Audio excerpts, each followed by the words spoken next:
मान लो अगर कोई विषम परिस्थिति है और आपको लग रहा है कि मेरा ये काम बाबा को कर देना चाहिए, ना जाने क्यों अटक रहा है। मेरे भोलेनाथ जी को मेरा ये काम कर देना चाहिए, ना जाने क्यों अटक रहा है। तो जो जो जगह पर आप जल समर्पित करते हो, जिस जिस जगह पर आप जल समर्पित करते हो, जैसे गणेश जी की जगह पर जल समर्पित करते हो, सबको मालूम है ना, स्थान तो सबको मालूम है ना गणेश जी का।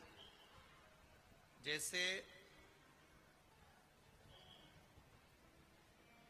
ये शिवलिंग है, ये जलाधारी है, ये दो चरण जहां से जल चढ़ाते हैं तो ये पानी घूमकर यहां से नीचे चले जाता है। अब जरा समझिएगा, आप जब शंकर जी के मंदिर, आपको लगे कि हमारा ये कार्य हो जाना चाहिए, ये कार्य हो क्यों नहीं रहा, आखिर में इतने दिन से लगी हूं, ये काम क्यों नहीं हो रहा, सबके काम हो रहे, मेरा क्यों नहीं हो रहा। तो विश्वास रखकर 5 सोमवार, 6 सोमवार, 7 सोमवार इसको कर देखिएगा। गणेश जी का स्थान जहां से पानी बहता है उसके सीधे हाथ पर, वहां पर एक बेलपत्र समर्पित कर थोड़ा सा जल वहां समर्पित करिए। षडानंद कार्तिकेय का स्थान, एक बेलपत्र समर्पित कर थोड़ा सा जल वहां समर्पित करिए। अशोक सुंदरी का स्थान, थोड़ा सा जल समर्पित करने से पहले एक बेलपत्र, फिर जल। 3 स्थान। चौथा, मां पार्वती जी का हस्त कमल, एक बेलपत्र समर्पित कर जल चारों तरफ चढ़ाने के बाद में। 5वां, शिवलिंग के ऊपर बेलपत्र समर्पित कर पूर्ण जल शंकर को समर्पित कर देना। ये 5 स्थान का चढ़ा हुआ जल आपके जो काम अटक रहे हैं, जो कार्य में आपको तकलीफ आ रही है, आप बाबा को बस एक बेलपत्र और एक लोटे जल में से 5 स्थान पर जल समर्पित करने पर आप तुरंत 2 महीना भी नहीं लगेगा, मेरा विश्वास कहता है 15 या 20 दिन में बाबा उसको स्वीकार करें। 15 से 20 दिन। पहला जल कहां चढ़ाना है, जम के बोलो जरा, गणेश जी वाला स्थान। दूसरा, कार्तिकेय वाला स्थान। अब इसको समझ लेना आप अच्छे से, हम ये नहीं कह रहे हैं कि तुम गणेश जी की मूर्ति पे चढ़ाओ, हमने ये नहीं बोला। हमने ये भी नहीं बोला कि कार्तिकेय जी की मूर्ति पे जल चढ़ाओ, हमने ये भी नहीं बोला कि माता पार्वती जी की मूर्ति पे जल चढ़ाओ। आप तो जो शिवलिंग रखा हुआ है और जो जलाधारी गोल है उस पे जो शिवलिंग रखा है, जहां से पानी बह रहा है, उसके राइट हैंड में गणेश, लेफ्ट हैंड में कार्तिकेय, बीच में अशोक सुंदरी, पार्वती जी का स्थान हस्तकमल और ये शिवलिंग। आपको गणेश जी के ऊपर जाकर जल नहीं चढ़ाना, आपको कार्तिकेय के ऊपर जाकर जल नहीं चढ़ाना, आपको देवी जी के ऊपर जल नहीं चढ़ाना, आपको तो केवल शिवलिंग की जलाधारी पर और शिवलिंग पर जल चढ़ा। पहला स्थान, बोलते जाओ जम के, केवल जल नहीं, बेलपत्र फिर जल। दूसरा, कार्तिकेय। तीसरा, अशोक सुंदरी। चौथा, अब पार्वती जी को जो तुम जल चढ़ाओगी और बेलपत्र चढ़ाओगी, उसमें तुम्हारा स्मरण होना चाहिए, तुम कहां बैठी हो जल चढ़ाने के लिए, तुम्हारा ध्यान कहां है, कहां बैठकर शंकर जी को जल चढ़ाना चाहिए।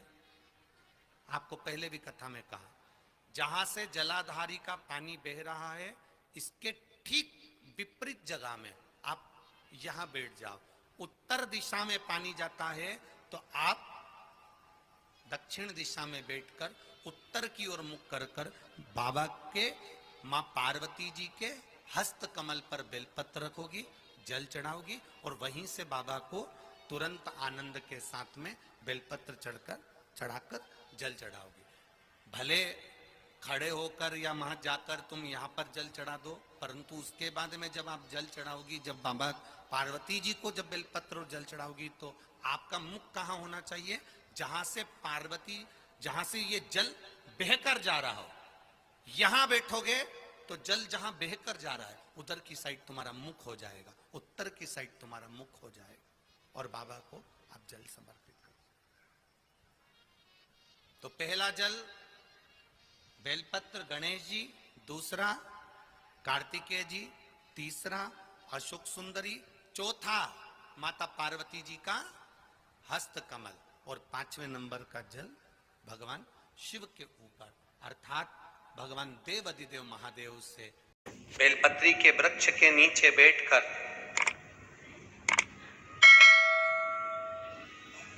हाथ में एक बेलपत्र का पत्ता रखकर आप पंचाक्षर मंत्र नमः शिवाय, ओम नमः शिवाय या श्री शिवाय नमस्तुभ्यम या महामृत्युंजय मंत्र का स्मरण कर रहे हो, पर डंडी का भाग अपनी ओर, बेलपत्र की बीच वाली पत्ती का भाग बीच वाली उंगली की ओर रखकर अगर आप स्मरण कर रहे हैं और अपनी कामना कर कर बेलपत्री के वृक्ष के नीचे बैठकर उस पत्ते को सम्मुख रखकर बाबा से विनय कर कर एकांत में उस बेलपत्री के वृक्ष की छांव में, बेलपत्री के वृक्ष की छांव आप कामना कर कर उस पत्ते को शंकर भगवान के ऊपर समर्पित कर रहे हैं, तो ये जान कर रखें कि पार्वती और शिव का मिलन करवा रहे हैं और अपनी मनवांछित फल कामना पूर्ण करवा रहे हैं। क्योंकि शिव और पार्वती का जब मिलन होता है, शंकर पार्वती जब एक दूसरे के सम्मुख में होते हैं, शिव और पार्वती जब एक दूसरे के सामने अपने बच्चों के कारण एक दूसरे के सम्मुख में आते हैं, तो उनके चेहरे पर प्रसन्नता का भाव आ जाता है। तो फल, मनवांछित फल की कामना आप जिस कामना के लिए कर रहे हो, विवाह के लिए, नौकरी के लिए, सर्विस के लिए, व्यापार के लिए, रोग मुक्ति के लिए, आप जिस कामना से कर रहे हो, बस उससे कह कभी सोमवार का दिन हो, क्योंकि शंकर जी को सोम प्रिय है, सोमवार का दिन, चंद्र का वार शिव जी को प्रिय है।